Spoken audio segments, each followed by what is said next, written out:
नमस्कार, नॉकिंगन्यूज.com में आपका स्वागत है। मैं हूं गिरिजेश वशिष्ठ। दुनिया में अब एक नया कन्फ्लिक्ट हम देखने वाले हैं और ये कन्फ्लिक्ट छोटा मोटा कन्फ्लिक्ट नहीं होगा। ये खड़ा हुआ तो अमेरिका के लिए भी सीधे सीधे चुनौती सामने खड़ी होगी। और ये कन्फ्लिक्ट ऐसा कन्फ्लिक्ट है जिसमें अमेरिका दूसरों को भिड़ाकर चुपचाप नहीं निकल सकता, क्योंकि उसके जो अपने बहुत खास प्यादे हैं उनका सीधे पंगा होने वाला है।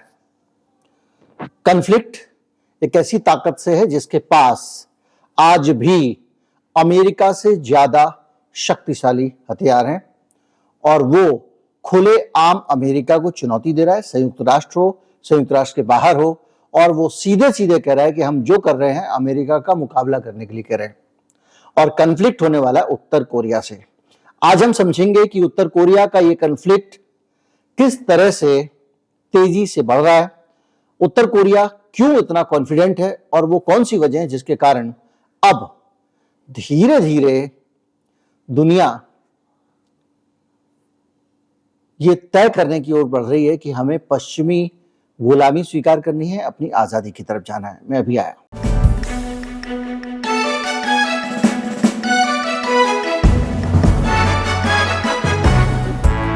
अक्सर हमारे देश में हम लोग राष्ट्रवाद की बात करते हैं, हम अपनी विचारधारा की बात करते हैं, हमारे देश में हमारी संस्कृति की बातें होती हैं और कहा जाता है कि हमारे देश की अपनी एक संस्कृति है, हमारा एक जीने का तरीका है और हम पश्चिमी मान्यताओं को क्यों ओढ़ें। हम अपने तरीके के कपड़े नहीं पहन रहे हैं और उसके लिए बहुत सारे लोग पश्चिम परक विचारधाराओं को दोष देते हैं, उसको उसके लिए जिम्मेदार ठहराते हैं। एक धारणा और मान्यता यह है कि जो जो विज्ञान से नया और अच्छा आता जाए उसे अपनाते जाइए, और एक धारणा यह है कि हमको अपने देश को जिंदा रखना है, उसके बाद जो करना है करना है। हम आज भी एक वैचारिक बहस में इन चीजों को देखते हैं, लेकिन अहम क्या है? आज अहम यह है कि इस तरह की सोच रखने वाला एक देश जो चाहता है कि उसके अपने देश की धारणाएं, अपने विचार, यहां तक कि उसका कैलेंडर भी अपना है, वो देश अमेरिका के और पश्चिम के शिकंजे में आने को तैयार नहीं है। उत्तर कोरिया ने अभी हाल में जो फिर दोबारा से खबरों में इसलिए आया कि उत्तर कोरिया ने कुछ नए प्रयोग किए और प्रयोग छोटे मोटे प्रयोग नहीं है। उत्तर कोरिया ने एक ऐसा सैटेलाइट लॉन्च किया है जो अमेरिका पर भी नजर रखेगा।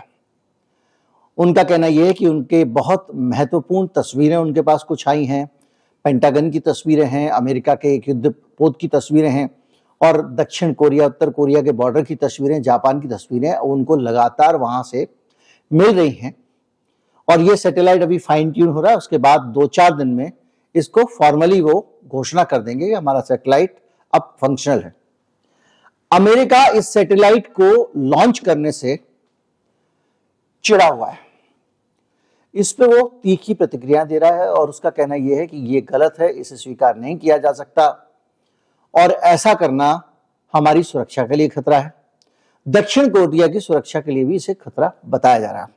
एक तरफ अमेरिका ये कह रहा है कि एक सैटेलाइट खतरनाक है, दूसरी तरफ अमेरिका ये भी कह रहा है कि पता नहीं है इसने लॉन्च किया है कि नहीं किया है, इसकी क्षमताओं पर हमें शक है। किसी भी दुनिया की एजेंसी ने अभी तक, इंडिपेंडेंट एजेंसी ने यह नहीं कहा है कि इसने लॉन्च कर दिया है। यानी अमेरिका कह रहा है कि इसने सैटेलाइट लॉन्च किया है कि नहीं किया है पक्का नहीं कहा जा सकता, लेकिन इसने सैटेलाइट लॉन्च किया और हम इसके खिलाफ एक्शन लेंगे, ये लेंगे, वो लेंगे, तमाम सारी बात है।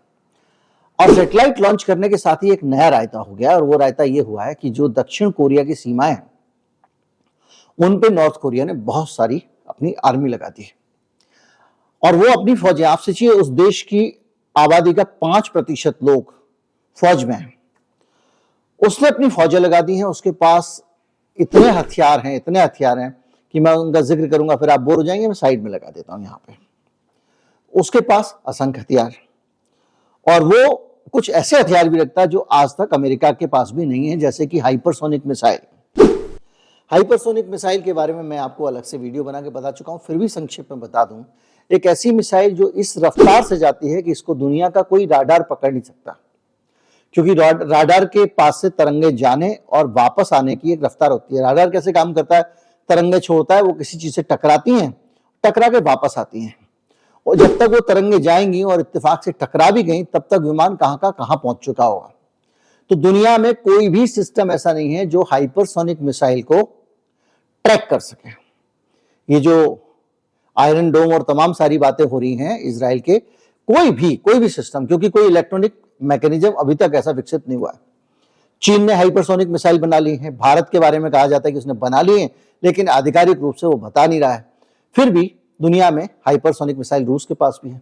अमेरिका अभी उसको विकसित कर रहा है, दावा किया उसने कि वो विकसित करने वाला है, तो उसके पास इतने खतरनाक हथियार भी हैं। और जब हाइपरसोनिक मिसाइल बनाने की बात आई थी, तब भी अमेरिका ने कहा था पता नहीं इसने बनाई कि नहीं बनाई है। अब अमेरिका कह रहा है कि ये जो सैटेलाइट ऊपर पहुंचाया है, ये उसने बैलिस्टिक मिसाइल तकनीक से ही पहुंचाया आपने। तो इससे पता चलता है कि उसके पास वो टेक्नोलॉजी अवेलेबल है। एक तरफ वो खतरनाक टेक्नोलॉजी के जरिए इनको कष्ट पहुंचा रहा है। तो क्या हुआ कि जब सैटेलाइट लॉन्च किया तो दक्षिणी कोरिया ने कहा कि 2018 में वो ट्रंप साहब ने इनका कुछ समझौता कराया था, अब वो समझौता जो है उसको हम तोड़ते हैं, क्योंकि आपने सैटेलाइट छोड़ दिया। अगर आपने सैटेलाइट छोड़ा तो समझौता टूट जाएगा। उत्तर कोरिया ने कहा ठीक है, हम भी अपनी तरफ से टूटा हुआ मान रहे हैं, और फिर दोबारा से बॉर्डर पे खड़ा कर दिया अपनी सेनाओं को। अब टेंशन ये है कि उत्तर कोरिया के आसपास जिन लोगों को खतरा है उससे, वो देश हैं जापान और दक्षिण कोरिया। अब ये अमेरिका की तरफ देख रहे हैं।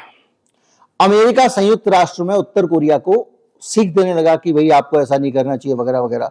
तो उसने कहा कि आपने हमारे खिलाफ परमाणु हमले की धमकी दी है, उसके पास परमाणु बम में 6 परमाणु परीक्षण कर चुका है, हम तो 2 ही कर पाए। तो वो ये कहता है कि आपने हमको परमाणु हमले की धमकी दी है, तो इसलिए अब हमको अपनी कुछ तो तैयारी करनी पड़ेगी, तो हम सैटेलाइट से अब नजर रखेंगे आपके ऊपर। गर्मा गर्म बहस हुई है संयुक्त राष्ट्र में, और कहा कि आप जो है वो इस लायक नहीं है कि हम आपके ऊपर भरोसा करें। अमेरिका को कह रहा है, और अमेरिका जापान और साउथ कोरिया के साथ खड़ा हुआ है। अमेरिका की समस्या यह है कि वो जितने भी ऐसे देश हैं जो पश्चिमी सभ्यता, पश्चिमी सोच और पूंजीवादी अर्थव्यवस्था के खिलाफ झंडा गाड़े रहते हैं, अमेरिका उनसे डरता है और उनकी घेराबंदी किए रहता है। वो भले ही कोई भी देश हो, रूस है पूंजीवादी है, लेकिन फिर भी थोड़ा सा दाएं बाएं करके वो अपनी स्वतंत्रता रखता है। तो उसको घेरने के लिए देखिए कितने आसपास के देशों को नाटो में शामिल कर लिया, यूक्रेन को उससे पंगे करा दिए।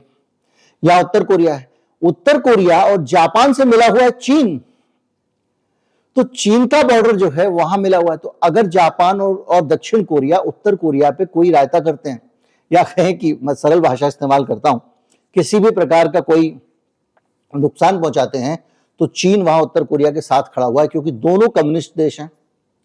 यहां पे भी कम्युनिस्ट शासन है, वहां पे भी कम्युनिस्ट शासन है। और तीसरी बात यह है कि रूस भी अब इनके साथ खड़ा हो गया। मैं आपको कई बार बता चुका हूं कि एक बढ़िया गठजोड़ बन रहा है, जिसमें भारत है, रूस है, चीन है और उत्तर कोरिया है।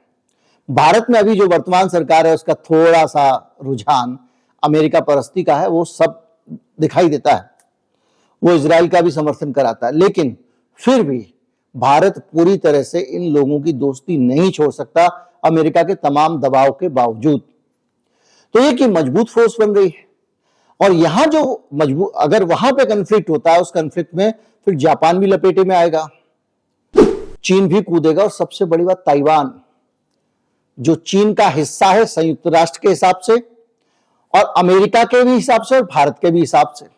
बाकी सरकारें पलट जाती हैं, जैसे इजराइल पे पलट गई हैं, वैसे हो सकता है कुछ पलट जाएं। तो ताइवान को मान लीजिए कि वे एक अलग देश की मान्यता दे दें, अभी तक नहीं दी है, तो वो भी खतरे में आ जाएगा, क्योंकि चीन खार खा के बैठा हुआ है और अमेरिका बार बार जाके ताइवान में पहुंचता है और ताइवान को उकसाता है। नैन्सी पेलोसी जो उनकी स्पीकर हैं, वो बार बार जाती हैं और ताइवान को उकसाती हैं। एक बार तो ऐसी स्थिति आई, चीन ने बहुत धमकाया, उसके बावजूद वो जबरदस्ती ताइवान चले गए। चीन ने छोड़ दिया, बोले कोई बात नहीं, इतनी सी बात पे क्या बम गिराएं। लेकिन इस पूरे क्षेत्र में मामला गंभीर है और गड़बड़ है। और यहां पर भी जैसे वहां स्वेज नहर थी ना, ऐसे यहां पर भी समुद्री आवागमन के लिए एक है साउथ चाइना सी, जो चीन का समुद्री क्षेत्र है, जिसके पार में ताइवान है, और वहां से बहुत सारे जहाज जापान को आते जाते हैं। साउथ चाइना सी अगर गड़बड़ाता है वहां का मामला, तो पश्चिम को भी बहुत सारी दिक्कतें होने वाली हैं। तो इस पूरे कन्फ्लिक्ट के बीच में अमेरिका के पास एक ही रास्ता है कि उत्तर कोरिया को राजा बाबू राजा बेटा करके मनाता रहे। उत्तर कोरिया लेकिन आसानी से मानने वाला नहीं हो, क्योंकि उत्तर कोरिया के खिलाफ दुनिया भर का दुष्प्रचार इन्होंने करके रखा हुआ है।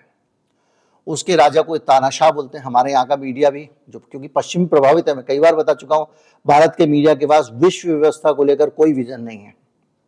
जो बीबीसी, CNN वगैरह पश्चिम के मीडिया से आ जाता है, उसी को दोहराता है भारत का मीडिया। सनकी है, लोगों को मरवा देता है, वगैरह वगैरह। लेकिन दूसरी तरफ जो इंडिपेंडेंट लोग हैं, जो भारत के लोग हैं, जो नॉन पॉलिटिकल लोग हैं, वो गए हैं, वो बताते हैं कि किस तरह से दुनिया का सबसे साफ देश है। और अपनी संस्कृति और सभ्यता को जहां तक बचाने का सवाल है, 1925 से लेकर 46-47 तक जापान से आजादी के लिए ये लड़ा और जापान से आजादी हासिल की। किम इल सुंग इसके नेता थे, जिनके वंशज ये है आपका किम जोंग। तो वहां पर अपनी संस्कृति को लेकर बहुत ज्यादा वो है। वो लोग जीन्स नहीं पहनते हैं क्योंकि वो अमेरिकी है। लेकिन इसको जोड़ के बहुत सारी अफवाहें उड़ा दी गई कि वो सब सिगरेट नहीं पीते, पीते हैं। कुछ अफवाहें ये फैलाई गई कि वहां पे जो है वो विदेशी शराब नहीं पीते, हम भारत में बना सकते हैं, मतलब अपने देश में बना सकते हैं उत्तर कोरिया में, तो हम बाहर से क्यों मंगाएं। तो ऐसे बहुत सारी चीजें वो अपने देश में ही तैयार करते हैं, अपने देश में इस्तेमाल करते हैं, जैसे कभी सोवियत संघ करता था। शिक्षा की स्थिति बहुत अच्छी है, शिक्षा फ्री है, स्वास्थ्य फ्री है, घर फ्री है, मकान फ्री मिलता है, बिजली पानी का बिल देना पड़ता है जिसको लोग बताते हैं बहुत नॉमिनल। तो वो देश अपनी व्यवस्था को प्रोटेक्ट करना चाहता है।